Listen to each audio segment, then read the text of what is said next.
जादुई तोता। एक छोटे से गांव में एक गरीब परिवार रहता था। उस परिवार में रामू और उसकी बीवी सीता उसके बेटे चिंटू के साथ रहते थे। उसी गांव में एक तोता भी रहता था। उसका नाम था रघु। वो किस्मत का धनी था।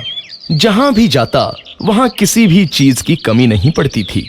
एक दिन रघु उड़ते उड़ते उस गरीब परिवार के घर गया। रघु सोचता है, अरे वाह, लगता है यहाँ आज बहुत अच्छा खाना मिलेगा। मैं पेट भर के खाऊंगा। वो एक कटोरी में रखे अमरूद देखता है। अरे वाह, अमरूद मुझे तो ये बहुत पसंद है। मैं तो इसे पेट भर के खाऊंगा। रघु तोता अमरूद खाने ही लगता है।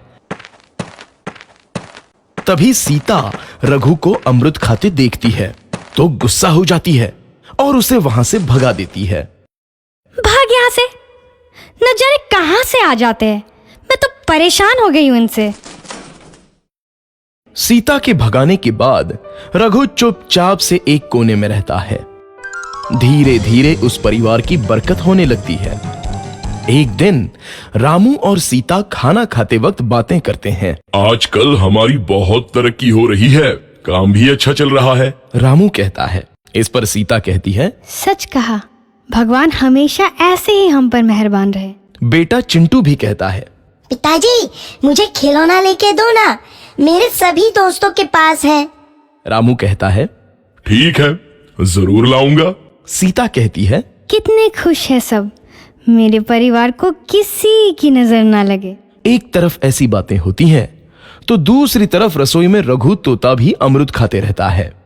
मजा आया, अमरूद खाया, मजा आया, अमरूद खाया, मजा आया।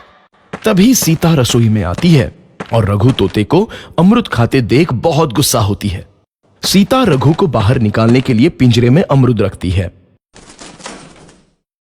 रघु जब अमरूद खाने लगता है तो पिंजरे का दरवाजा बंद हो जाता है और वो उसमें फंस जाता है।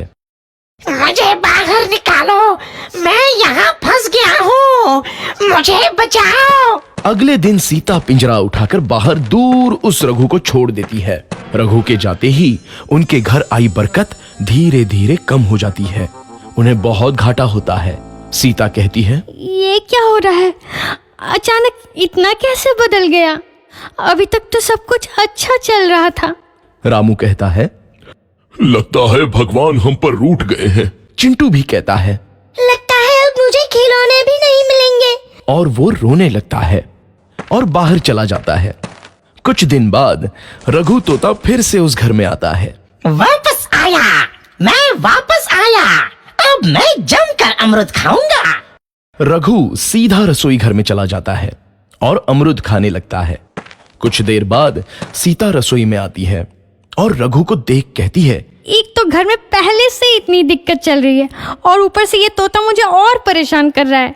सीता रघु को वहां से भगा देती है। रघु उड़कर किसी कोने में छुप जाता है। कुछ दिन बाद धीरे धीरे उस घर की बरकत वापस आने लगती है। काम भी अच्छे से चलने लगता है। एक रात जब रघु तोता अमरूद खाने जाता है तो पिंजरे में फंस जाता है। ये लोग आखिर चाहते क्या हैं? एक तोते को शांति से अमरूद खाने क्यों नहीं देते? मैं कौन सा चोरी कर रहा हूँ? बस अमरूद ही तो खा रहा हूँ। तभी रामू वहां आता है और पिंजरे में रघु तोते को देख उसे बाहर छोड़ देता है। ये तोता भी कितना जिद्दी है, बार बार वापस आ जाता है। जैसे ही रामू रघु को छोड़ देता है, अगले दिन से फिर से उनके घर की बरकत जाने लगती है। काम में घाटा होता है। किसी को समझ नहीं आ रहा था कि ऐसा क्यों हो रहा है। रघु तोता घर आता है तो अचानक बरकत आती है और जब रघु तोता को बाहर निकालते हैं तो बरकत चली जाती है। एक दिन सीता रघु तोते के घर आने और बाहर जाने की स्थिति पर नजर रखती है। ये तोता जब भी घर आता है तो घर में बरकत आती है और जैसे ही ये घर से बाहर जाता है तो उसी के साथ बरकत भी चली जाती है। कहीं ये जादुई तोता तो नहीं है? अगली बार जब ये तोता घर आएगा तो मैं इसे कहीं नहीं जाने दूंगी। सीता रघु का बहुत इंतजार करती है लेकिन रघु तोता दोबारा उस घर में कभी नहीं आता।